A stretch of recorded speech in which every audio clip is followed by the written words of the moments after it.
ม่แล้วแก้วตาสุขซื่นเถิดนะอย่าโศกสันลืมความคุ้นของมองใจกันให้ปีเก่านั้นหอบพาไปปีใหม่แล้วคนดีสดชื่นสุขีจิตแจ่มใสความคิดต้องการสิ่งใดก็ขอให้ได้ดังใจปองอายุยืนยาวมันวันนับนั้นขาวผ่องสุขค่ะสุขสมปองภาระห่างโผยพายปีใหม่แล้วแก้วตาหาเขานั้นนะจงแจ่มใสเดือนปีผ่านคนหมุนเวียนไปหาเขาอย่าได้เปลี่ยนไปตาม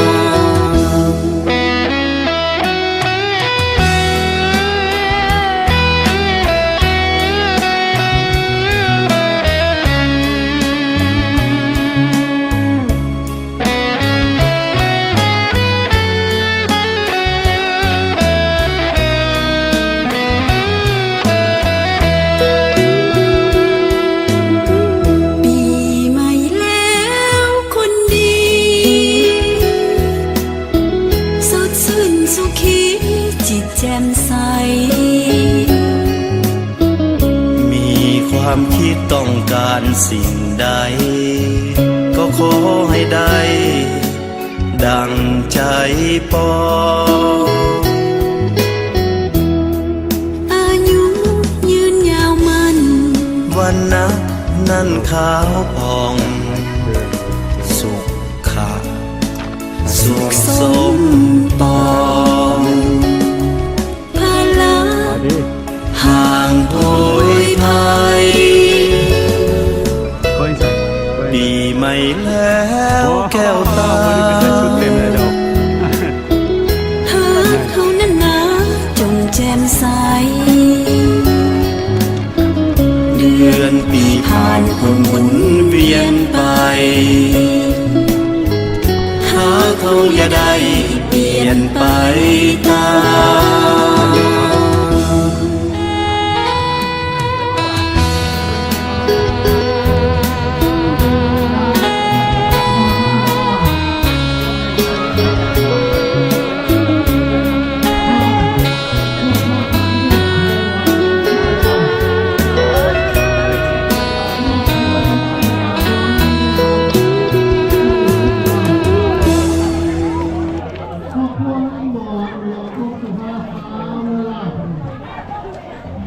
ครอบครัวข้างขุนพานเที่ยวเจริญ50 ดอลลาร์ครอบครัวพานคนนี้กับท่าปัญญา40 ดอลลาร์ท่านเดียวก้อนหินสวรรค์ดอลลาร์แล้วเลขของ